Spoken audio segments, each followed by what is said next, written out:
The rise of independently developed games during the last generation of consoles was a great time for the industry.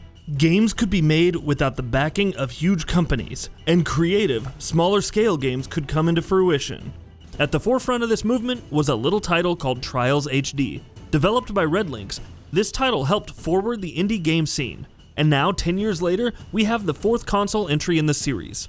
So how does the formula hold up after all these years? Well, for those of you who have played the game before, the gameplay is going to be pretty familiar. In Trials Rising, you have to guide your rider through 2.5D courses of increasing difficulty. The challenge in the game is carefully applying the gas, brakes, and managing the angle your riser is pointed at. Though the game initially starts out pretty simple, the complexity ramps up over the course of your playthrough, but most missions are bog-standard rushes to the end of the track. You'll be given objectives, such as placing high enough or not wiping out a set number of times, but as long as you focus on getting to the end of the level as quickly and as cleanly as you can, you're going to complete these objectives easily. Each level introduces interesting set pieces, like catapults that launch you, or explosions that break up the track that you're riding on. So even though you're going to be doing pretty much the same thing track after track, it doesn't feel too dull. You'll also open up skill games, which is where you're going to play missions based around a central gimmick. These games will see you launching your ragdolled body as far as you can, or staying on top of a rotating platform as long as possible. They're fun diversions, and they break up the regular missions pretty well. All of these missions that you complete level you up after enough time played, and you'll also be able to try out some of the other bikes in the game, like the powerful Rhino or the technical Mantis. Unlocking these bikes can take a little while though, so for the most part, your motivation to keep progressing in Trials will have to come from the desire to see what the next track looks like. Trials Rising does introduce a few new aspects into the tried and true formula. New players will be able to learn the ropes in the University of Trials. This is a great addition in order to help prepare players for the tasks ahead of them, though it is strange how the lessons aren't all unlocked at first. You have to play up to a certain level cap in order to unlock some of the more intricate tutorials, such as bunny hopping. There's also stadium races, where you're going to have to race against 7 other riders at the same time in order to finish out a league. These are good additions to the Trials formula, and the University especially should return in the next iteration. Not all is well with this game, however. There's quite a few technical problems in this title. Trials suffers from long load times that can really end up killing the pace of the game. With maps that can sometimes be as short as 30 seconds in length, spending 20 seconds loading into matches becomes pretty tedious. The game can suffer from noticeable pop-up once a map is finally loaded as well.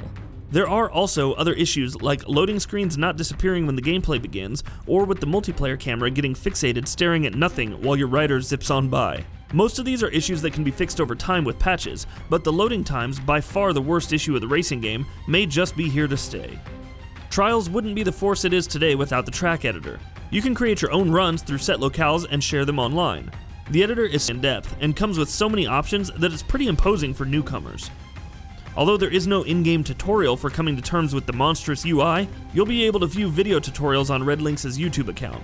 The lack of an in-game editor tutorial, though, is a disappointment, and it could turn off potential creators from ever trying the system. Those who can wrap their heads around the system will be able to create impressive things, though. Although I didn't get far in making my own stages, I was able to play some online stages easily, and I eagerly await the new tracks to come. The online levels were always my favorite parts of past Trial games, and I think that trend is pretty likely to continue here. Trials looks pretty much like how you remember it. Simple colors and sharp contrasts present the game in a fun and poppy sort of way. The attitude of the game is also a throwback to years gone by, with the soundtrack being a return to the pop-punk, electronic, and hip-hop infused extreme sports genres that have long since gone out of fashion. Artists like Jurassic 5, Bouncing Souls, and Airborne take you back to the heyday of titles like Tony Hawk and Matt Hoffman's Pro BMX.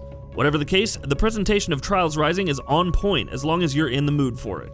You can customize your rider as well as your bikes in this game, and though your options are pretty sparse at first, you're gonna eventually uncover more and more parts over your time. Trials rewards you with loot boxes whenever you level up, which is fairly often for your first couple of hours. In typical loot box fashion, expect a lot of low-value stickers and duplicates. In order to get most of what you'll want, you'll have to go into the store page and spend some Trials coins that you've accumulated over the course of the game. While most customizations can be purchased with your coins, most of the really good stuff is only available through in-game currency known as acorns. You're going to have a long grind before you can afford anything worthwhile. Even though it's not for me, it just may give longtime players something to strive for. Multiplayer is still a great time with others. There's online as well as couch multiplayer, and they're both a blast. You can set up a whole plethora of tracks to run through with up to 8 people online and 4 people on the same screen. After enough times played, you can even unlock Challenger mode, which will see you racing a gauntlet against 3 other online players in a row for supremacy and loot. Even though it's true for almost every game, Trials really is a game that's better enjoyed with friends. The competition can push you to really learn new tracks better than before. This is a title that comes highly recommended if you've got a good couple of friends nearby to enjoy it with. Trials Rising is more or less the same game that you've been playing since 2009, back on the Xbox 360, but it is still fun. If you are looking for more of the series' physics-based cycling action with a new online community, then this is the title for you. If the series never really grabbed you before, this entry is not going to change your mind. Though it doesn't add much to the formula, Trials Rising is still an enjoyable game, and it's a great time with other players. And that wraps it up. If you like what we're doing, please consider subscribing to our channel. We upload new videos daily. Also, don't forget to switch on the bell notification icon, that way you don't miss out on any of our videos.